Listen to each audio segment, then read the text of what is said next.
Koukun here. Today we're here with Jordan from Jordan Station Design Co. I am Jordan HECKMAN. I'm the owner of Jordan Station Design Co. and we are in our office right now that we just moved into it about a month and a half ago. So we're an architectural design firm.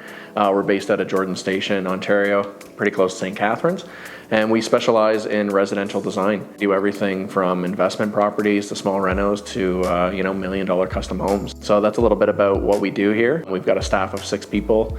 We're typically working on anywhere around 100 projects at a time, but again, anything big or small. So today we're going to chat about some of the new bylaws that the City of Hamilton has introduced for creating these legal basement apartments, and they've actually made it a lot harder. So Jordan actually called me up a week and a half ago. Yeah. And he just needed to vent to someone about the changes the city had made, and I was the guy, and we had a chat about it. So why don't we share what are some of the main difficulties that the city has now created as a result of these new bylaws? Yeah, so on, I believe it was May 12th, there was a new bylaw that was passed in the city that basically replaced the old bylaw that spoke to converting single-family homes into multifamily homes, specifically into secondary dwelling units or accessory units or ADUs. Yeah, basically our legal basement apartments. Legal basement apartments, that's right. So some of the changes that they made were, one of the major ones was going from 2 parking spaces to a requirement for 3 parking spaces. That's huge. Which was huge, especially in the city of Hamilton, because anybody that's done work in the city of Hamilton knows how stringent their parking bylaw is and how hard it is to actually. It was already hard before, right? Yeah, that's exactly it. You needed the side by side. Yep. The lot sizes there are not that wide. That's right. Right? Yep. And you can't use up more than half of the frontage. So that's right. There were already these restrictions that was tough even with 2 parking spaces. That's right. And to my understanding, they haven't eased any of those up. You still have to stay within 50%. That's right. There's still some restrictions of how many parking spots can be in front of the house versus not. And they've asked us now to add a 3rd one. And now we have that 3rd parking space, which is going to make everything really challenging. So it's going to come down to it, like you have to have the perfect lot to do these conversions. Otherwise, you're going through a variance process, right? Yeah. Which is something that we can talk about a little later on. But big one, parking. Second big one, and I don't know how it affects us as much in our philosophy of design and rentals, but they've now limited basement apartments to 2 bedrooms. Yeah. Whereas before there was no limit on it. If you wanted to do 4 bedrooms, you could do 4 bedrooms. Limiting it to 2 bedrooms, like I said, I don't know if it really changes our philosophy. We've always been, driven towards the 1-2 bedroom suites, spacious living areas, that way of design. But it is still a worthwhile point, right? Yeah, like the one challenge that I remember I faced in Hamilton from before was we couldn't look at homes that had less than 700 square feet in the basement because they have a minimum. That's right. But now they have a minimum of 700 square feet, yet they don't want you to go over 2 bedrooms. Exactly. So what if you have a 1,500 square foot bungalow? You then, we can get creative on this, right? Get creative. Yeah, you can always get creative, but you're ultimately working with those bylaws now. Yeah. Which in their best interest doesn't actually help create more affordable housing, because if you have families who want apartments that they can live in as a family, you want more bedrooms. A 3-bedroom apartment is almost like a home, right? That's exactly it. You're restricting that supply, which is never a good thing. And now 3-bedroom rental rates in general are probably going to go higher. That's right. Because there's going to be less supply of them. There's less supply, higher demand. That's exactly it. Yeah, and it's an interesting fact to see how they're reducing the number of bedrooms and increasing the amount of parking. Right? Yeah, that's actually a really interesting thought, and why that imbalance in it now. But that's a good point. Like, why would you now need that 3rd spot if you're not even going to have as big of a basement in terms of the number of people who are going to live there, right? Exactly. Yeah. Exactly. So those are the two changes there. One of the other changes that they or additions that they actually made, it's not even a change to the bylaw, but it's an addition to the bylaw, is that they now have requirements for green space for each unit. Okay, wow. So based on the unit size, it now stipulates in the bylaw how much green space that you have to have, and there's a requirement that it can't be located in the side yard, it can't be located in the front yard, it has to be located in the rear yard. Oh wow. So now you have to have again, it's looking at that perfect property, finding that perfect Yeah. property that meets all of these requirements. Well, this just makes it even harder because I know before some investors would put a driveway up the side of the house and put, you know, the 2 parking spots in the backyard. Exactly. If they needed the side-by-side space. That's right. Now with 3 spots, it's almost necessary to meet the requirement. Yet you now still need to allocate 2 separate green spaces for each of the right. two green spaces. So Yeah. do we know if it needs to be fenced off or anything? If I remember correctly, and I may have to go back and check the bylaw, but if I remember correctly, it stipulated that it had to be separated by a 2-foot high fence. Okay. So it's not a privacy issue, but it's a delineation of Yeah. space. Makes sense. Thing.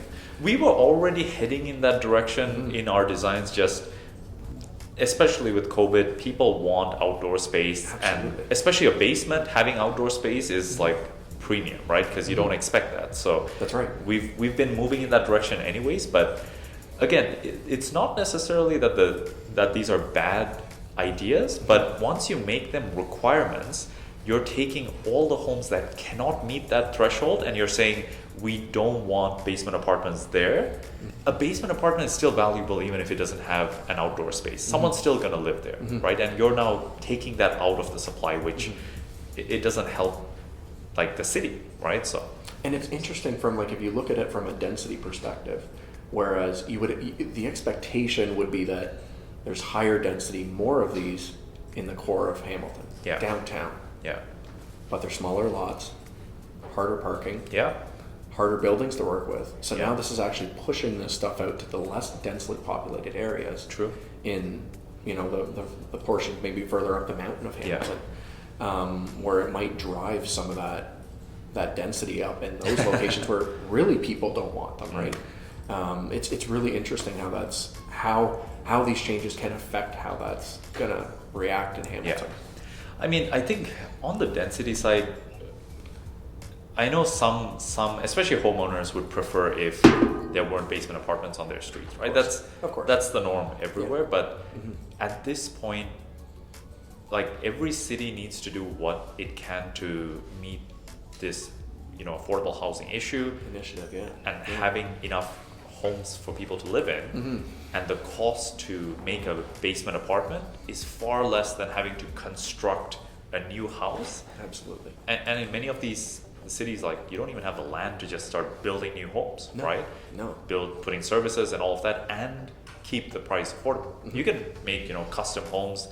I'm sure you can add a ton of those, but can everyone afford that? Absolutely not. Is there the space for it? Yeah, Right? That's the other thing. Yeah. And you look at a city like St. Catharines where its limits, like its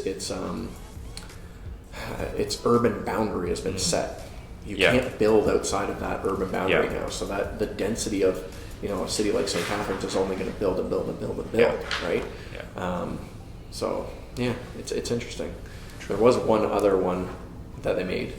There's one other change, and I spoke with the chief building official about it and the senior planner about it, as we have an application in currently right now for a conversion that went in prior to the bylaw being passed. It hadn't been reviewed until after the bylaw had been passed, and we were essentially told that there was an expectation that we had to meet the requirements of the new bylaw despite having applied before it.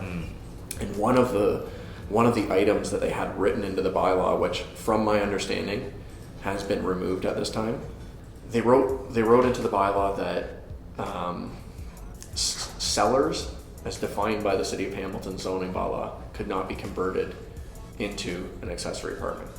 And by definition, a cellar in Hamilton's zoning bylaw is defined as any space below grade where the grade is more than 50% of the height between the basement floor and the basement ceiling. Yeah. So basically half underground. That's right, half underground, which would ultimately mean any house that's not a raised bungalow. Yeah. And Or- even then, only a percentage of raised bungalows are actually half above ground. Exactly. I think like in the Very, very small percentage. I've probably only sold like a few, like Wallace Avenue in Welland. That deal, it looks like the windows are just huge right in the basement, but it's very rare to come across those, and those are the more expensive homes. Absolutely. Right? So Yes. if going back to affordable housing, if the city wants affordable housing, that rule made no sense whatsoever, because No. in order to have a basement that met that requirement, you'd have to pay more money to buy the house. So then that basement is not going to rent for less. It's going to be a premium, right? That's Huge exactly it. windows. Yeah, it's raised. It's got the natural light. It's a really interesting thing that they written in there, and whether it was meant to be written in like that, or if it just kind of fell through the cracks. Yeah. And was it wasn't looked at in a whole. We're not sure, but Well, the good news we is- brought it to their yeah. attention. Said this doesn't make sense. Yeah. Well, literally, like I think maybe 5% of the homes that are currently being turned into legal basements would meet that requirement. Yeah, I think you'd be lucky at that percentage. Yeah. Yeah, really interesting though. So just after we had that conversation about the cellar requirement, I pulled up the sales in Hamilton of how many bungalows sold in the last 6 months, and I think at that time, don't quote me on this, but I think it was around 1,200 or so. And then how many raised bungalows sold in that same 6 months? It was like 10%. Wow. So like 10% of the homes being sold are raised bungalows. Yeah. And of those raised bungalows, to meet these new parking requirements, and if they had to be 50% above grade, it would have been crazy. There would literally be Next to no impossible. more legal basement apartments. Yeah, that's right. Yeah. So thankfully that's been removed, but we still have all these other restrictions, which is, it is going to reduce the number of basements that are going to be converted over there, at least legally, right? So people may still go ahead and do it illegally, but that's not the hope of the city. They don't want to create illegal apartments that are not safe, not inspected, right? So yeah, and I think it's just part of doing the due diligence. At the start, before purchasing, making sure that all of this stuff is kind of fits the requirements. Yeah, and I think fundamentally, if you're an investor considering in creating a legal basement apartment, you have to now take these into consideration and then really make a choice. Do you want to continue to invest in Hamilton, or take your same dollars and put it in a city like Welland, where we've done a lot of work in, where the restrictions are far less, and you're just going to have a much easier time converting it into a duplex. And you know what? You're still creating affordable housing, just in another city that chooses to be more cooperative, right? That's right. All right. So if you're interested in learning more, Jordan and I have created a free guide to creating a legal basement apartment. It'll be in the link below. So go there and get your copy today. All the best. Thanks.